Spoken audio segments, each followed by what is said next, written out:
Hello guys, कैसे हो आप लोग। आशा करता हूँ मस्त और स्वस्थ होंगे। दोस्तों, यदि आप यूपीपी एग्ज़ाम की तैयारी कर रहे हो तो इसके लिए मैं आप लोगों को प्रैक्टिस सेट हल करा रहा हूँ। इसके पहले मैंने एक प्रैक्टिस सेट हल किया था जिसमें हिंदी वाला पोर्शन आप लोगों को कराया था। आज मैं आप लोगों को प्रैक्टिस सेट एक का जो जीएस पोर्शन होता है वो हल कराऊंगा। क्योंकि दोस्तों, एक वीडियो में इसलिए नहीं हल कराता हूँ क्योंकि वीडियो ज़्यादा लंबा हो जाएगा। तो देरी ना करते हुए चलते हैं, देख लेते हैं कि जीके के क्वेश्चन किस टाइप के दिए हैं। आप लोग पूरा वीडियो देखने के बाद में लास्ट में कमेंट ज़रूर करिएगा कि आपके 40 में से कितने क्वेश्चंस सही हुए। आप लोग कमेंट करोगे तभी पढ़ाने में हमारा मन भी लगेगा और आपका भी मनोबल बढ़ेगा कि हमारे इतने क्वेश्चन सही हुए हैं। तो दोस्तों, क्वेश्चन नंबर 37 से दिए हुए हैं जीके के क्वेश्चन, तो देख लेते हैं। क्वेश्चन नंबर 37 हमारा दिया है कि सत्यमेव जयते शब्द किस उपनिषद से लिया गया है। सत्यमेव जयते, तो ये दोस्तों क्या हो जाएगा, अच्छे उपनिषद है या गरुड़ उपनिषद है या महावाक्य उपनिषद है। तो ये तो सबको पता है, जो सत्यमेव जयते है दोस्तों ये मुंडक उपनिषद से लिया गया है। ऑप्शन नंबर बी राइट हो जाएगा। इसके बाद अगला क्वेश्चन है कि चांदी का सिक्का टका किसने चलाया था। किसने चलाया था, कुतुबुद्दीन ऐबक या बलबन, इल्तुतमिश या बहराम खान ने। तो याद रखिएगा, जो चांदी का सिक्का टका था वो इल्तुतमिश ने चलाया था। इसके बाद हमारा अगला क्वेश्चन है कि भारत आने वाला प्रथम यूरोपीय कौन था। कौन था, ब्रिटिश था, फ्रांसीसी था, डच था या पुर्तगाली था। तो कौन था दोस्तों, पुर्तगाली था प्रथम यूरोपीय यात्री। इसके बाद हमारा अगला क्वेश्चन दिया हुआ है कि निम्नलिखित में से किस सिख गुरु ने अमृतसर की आधारशिला रखी थी। किस सिख गुरु ने अमृतसर की आधारशिला रखी थी। अमरदास ने, अर्जुन देव ने, गुरु रामदास ने या गुरु हरगोविंद ने। तो किसने रखी थी, तो रखी थी दोस्तों गुरु रामदास ने अमृतसर की आधारशिला। अगला क्वेश्चन है कि भारत में महात्मा गांधी जी का प्रथम सत्याग्रह कहाँ हुआ था। चंपारण में हुआ था, खेड़ा में हुआ था, अहमदाबाद में हुआ था या इलाहाबाद में हुआ था। तो कहाँ हुआ था दोस्तों, ऑप्शन नंबर ए राइट है, चंपारण में हुआ था महात्मा गांधी का प्रथम सत्याग्रह। इसके बाद में हमारा अगला क्वेश्चन है क्वेश्चन नंबर 42 दिया है कि भारत की संविधान सभा की प्रारूप समिति के अध्यक्ष कौन थे। कौन थे, प्रारूप समिति के अध्यक्ष के.एम. मुंशी थे, डी.पी. खेतन थे, भीमराव अंबेडकर थे या टी.टी. कृष्णमाचारी थे। तो कौन थे दोस्तों, भीमराव अंबेडकर थे प्रारूप समिति के अध्यक्ष। ऑप्शन नंबर सी राइट हो जाएगा। अगला क्वेश्चन है कि भारतीय संविधान का निम्नलिखित में से कौन सा अनुच्छेद विधि के समक्ष समता के अधिकार से संबंधित है। तो विधि के समक्ष समता के अधिकार से कौन सा जो होता है अनुच्छेद संबंधित होता है, वो है दोस्तों अनुच्छेद 14। ऑप्शन नंबर बी राइट हो जाएगा।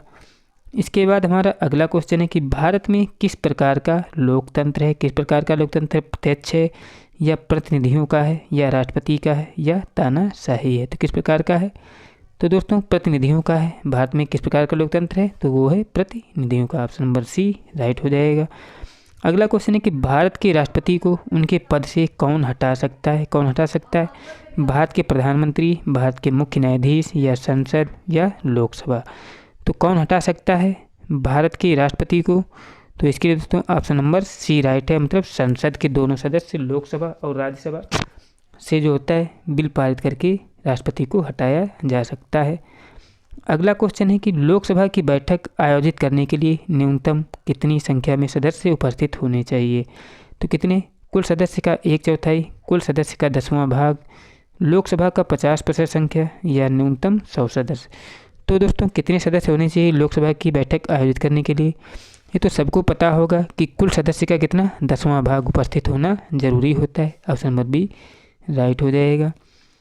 अगला क्वेश्चन है कि ब्रह्मांड के अध्ययन को डैश डैश के नाम से जानते हैं।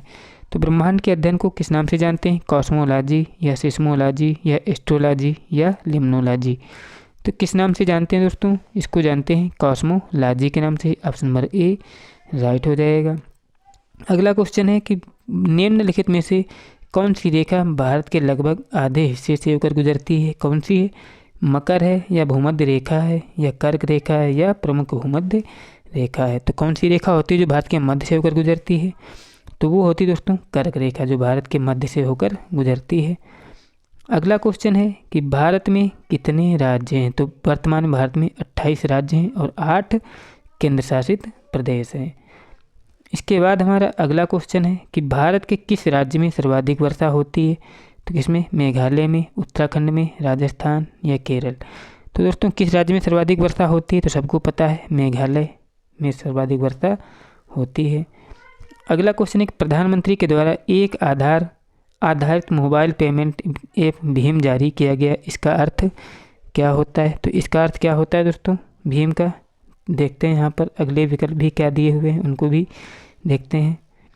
तो इसका विकल्प है दोस्तों भारत पर इंटरफेस फॉर मनी। भीम का फुल फॉर्म होता है, क्या होता है, भारत इंटरफेस फॉर मनी होता है इसका अर्थ। अगला क्वेश्चन है कि भारत में कर्मचारियों हेतु महंगाई भत्ता तय करने का आधार डैश है, क्या होता है, राष्ट्रीय आय या रहन सहन का स्तर, उपभोक्ता मूल्य सूचकांक या मुद्रास्फीति की दर। तो क्या होता है दोस्तों, जो उपभोक्ता मूल्य सूचकांक होता है ये कर्मचारियों हेतु महंगाई भत्ता तय करने का आधार होता है। अगला क्वेश्चन है कि भारतीय रिजर्व बैंक का राष्ट्रीयकरण किस वर्ष किया गया था। किस वर्ष किया गया था, 1939, 1959, 1949 या 1969। तो किस वर्ष किया गया था भारतीय बैंक का राष्ट्रीयकरण। तो दोस्तों ये किया गया था 1949 में भारतीय रिजर्व बैंक का राष्ट्रीयकरण। अगला क्वेश्चन है कि भारत में प्रथम पंचवर्षीय योजना का प्रारंभ किस वर्ष हुआ था। प्रथम पंचवर्षीय का योजना आरंभ कब हुई थी, ये हुई थी दोस्तों 1921 या 1941, 1931 या 1951। ये तो सबको पता है कि जो प्रथम पंचवर्षीय योजना थी 1951-52 में लागू हुई थी। अगला क्वेश्चन है कि आवाज़ की माप का मात्रक क्या होता है। क्या होता है, डेसिबल या एम्पलीफायर या हर्ट्ज या एकोसिस्टर्स होता है। तो क्या होता है दोस्तों, डेसिबल होता है इसका मात्रक, किसका, आवाज़ मतलब ध्वनि का। अगला क्वेश्चन है कि जब बर्फ़ पानी के ऊपर तैरती है तब इसका डैश हिस्सा पानी के बाहर रहता है। कितना हिस्सा बाहर रहता है, 0.5%, 0.1%, 0.1% या 1%। तो कितना परसेंट हिस्सा ऊपर रहता है दोस्तों, इसका 0.1 हिस्सा जो होता है वो बाहर रहता है। ऑप्शन नंबर सी राइट हो जाएगा। अगला क्वेश्चन है कि प्रोटॉन का द्रव्यमान डैश का द्रव्यमान एक समान होता है। मतलब प्रोटॉन का द्रव्यमान और किसका द्रव्यमान एक समान होता है। तो याद रखिएगा प्रोटॉन और न्यूट्रॉन का द्रव्यमान एक समान होता है। इसके बाद हमारा अगला क्वेश्चन है कि कवकों के अध्ययन को कहते हैं, क्या कहते हैं, साइटोलॉजी कहते हैं, मायोलॉजी कहते हैं, माइकोलॉजी कहते हैं या न्यूरोलॉजी कहते हैं। तो याद रखिएगा कवकों के अध्ययन को माइकोलॉजी कहा जाता है। ऑप्शन नंबर सी राइट हो जाएगा। अगला है कि मानव शरीर में सबसे बड़ी ग्रंथि कौन सी है। कौन सी होती है, लीवर होती है, प्यूस होती है या थायराइड होती है या लार ग्रंथि होती है। तो कौन सी होती है दोस्तों, मानव शरीर की सबसे बड़ी ग्रंथि वो होती है लीवर, जो मानव शरीर की सबसे बड़ी ग्रंथि होती है। अगला क्वेश्चन है कि निम्नलिखित में से किसकी कमी के कारण रक्त का थक्का नहीं जमता है। Vitamin C, vitamin E, vitamin K या विटामिन B12। तो किसकी कमी के कारण थक्का नहीं जमता है, तो वो होता है दोस्तों विटामिन के। इसकी कमी के कारण रक्त का थक्का नहीं जमता है। अगला क्वेश्चन है कि क्लोरोफिल में क्या होता है। क्या होता है, सोडियम होता है, मैग्नीज होता है, पोटेशियम होता है या मैग्नीशियम होता है। तो क्लोरोफिल में क्या होता है, सबको पता है ये मैग्नीशियम होता है क्लोरोफिल में। अगला क्वेश्चन है कि जावा को किस कंपनी ने विकसित किया था। तो किसने विकसित किया था, माइक्रोसॉफ्ट ने या नोबेल ने या सन ने या ऑरेकल ने। तो जावा को किसने विकसित किया था, वो थे दोस्तों सन कंपनी थी, इसी ने जावा को विकसित किया था। अगला है कि दशमलव संख्या 101 को द्विपदी में परिवर्तित कीजिए। तो आप लोग यहाँ पे रटोगे क्या, यहाँ पर ये समझने वाला सवाल है कंप्यूटर का, इसको आराम से समझ लें। यहाँ पे आपको बता दिया है कि ऑप्शन नंबर ए इसका राइट हो जाएगा। अगर कोई भी दिक्कत हो आप लोग कमेंट करिएगा, मैं इसको समझा दूंगा।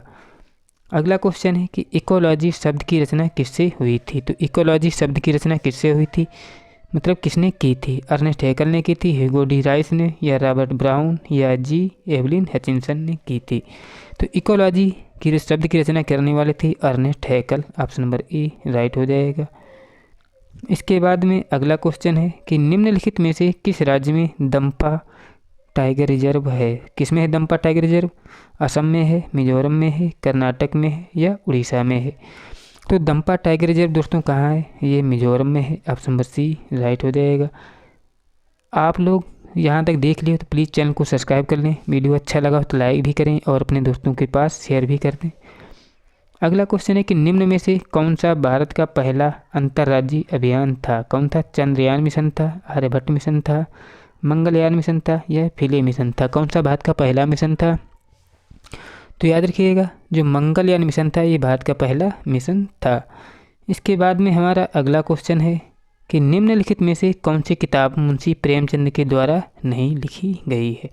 तो कौन सी किताब है जो मुंशी प्रेमचंद द्वारा नहीं लिखी गई है? गबन है या गाइड है, गोदान है या निर्मला है? तो दोस्तों यहाँ पर जो पुस्तक दी है गाइड, जो गाइड पुस्तक है ये मुंशी प्रेमचंद के द्वारा नहीं लिखी गई है।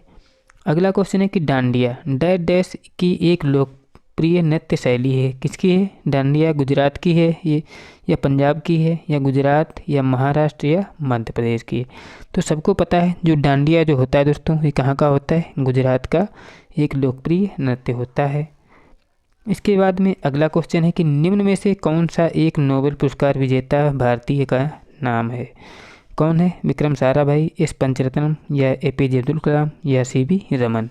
तो क्या हो जाएगा इसका? ऑप्शन नंबर डी राइट है, क्योंकि सर सीवी रमन इनमें से एकमात्र भारतीय हैं जिन्हें नोबेल पुरस्कार मिला है। अगला क्वेश्चन है कि ओलंपिक पदक जीतने वाली पहली भारतीय महिला कौन है? साइना नेहवाल, दीपा कर्माकर, सानिया मिर्जा या कर्णम मल्लेश्वरी? तो दोस्तों कौन सी पहली महिला भारतीय महिला जिन्हें ओलंपिक पदक जीतने वाली हैं वो थी कर्णम मल्लेश्वरी। ये पहली महिला है जिन्होंने ओलंपिक में पदक जीता है। अगला है कि एक ज़िले में सामान्य प्रशासन का प्रमुख कौन होता है? पुलिस अधीक्षक, जिला अधिकारी, जिला न्यायाधीश या जिला विकास अधिकारी? तो कौन होता है? तो होता है जिला अधिकारी, जिसे डीएम बोलते हैं। ज़िले में सामान्य प्रशासन का प्रमुख होता है। अगला क्वेश्चन है कि सूचना का अधिकार कब लागू हुआ था? कब लागू हुआ था? 12 अक्टूबर 2005, 12 अक्टूबर 2006, 4 सितंबर 2005 या 12 नवंबर 2006? तो कब लागू हुआ था सबको पता होना चाहिए कि 12 अक्टूबर 2005 को सूचना का अधिकार अधिनियम लागू हुआ था। इसके तहत हम किसी के खिलाफ सूचना का अधिकार के तहत जवाब मांग सकते हैं। अगला है कि अन्वेषण के दौरान झूठ पकड़ने के लिए निम्न में से किसका प्रयोग किया जा सकता है? किसका प्रयोग किया जा सकता है? नार्को टेस्ट, पॉलीग्राफ टेस्ट या ब्रेन मेकिंग टेस्ट या सभी का? तो किसका प्रयोग किया जा सकता है इनमें से दोस्तों सभी का प्रयोग किया जाता है, मतलब झूठ पकड़ने के लिए। इसके बाद में हमारा अगला क्वेश्चन है कि चरकुला प्रमुख लोक नृत्य है, कहाँ का है? बुंदेलखंड का है, ब्रजभूमि का है या अवध का है या इनमें से किसी का नहीं है? तो चरकुला कहाँ का होता है दोस्तों? ये ब्रजभूमि का होता है चरकुला प्रमुख लोक नृत्य। इसके बाद में अगला क्वेश्चन देख लेते हैं। अब दोस्तों यहाँ से क्या है, गणित के सवाल शुरू हो गए हैं। वो सवाल आपको अगले पार्ट में कराऊंगा। अगर आपको मेरे द्वारा कराए गए क्वेश्चंस अच्छे लगे हों और आपके सेट में कितने क्वेश्चन सही हुए, आप लोग ज़रूर कमेंट करिएगा कि आपके 36 से शुरू हुआ था कहाँ तक? 74 तक। इसका मतलब 38 क्वेश्चन थे। 38 में से आपके कितने क्वेश्चन सही हुए आप लोग ज़रूर कमेंट करके बताओ। मिलते हैं नेक्स्ट पार्ट में, तब तक के लिए जय हिंद, जय भारत।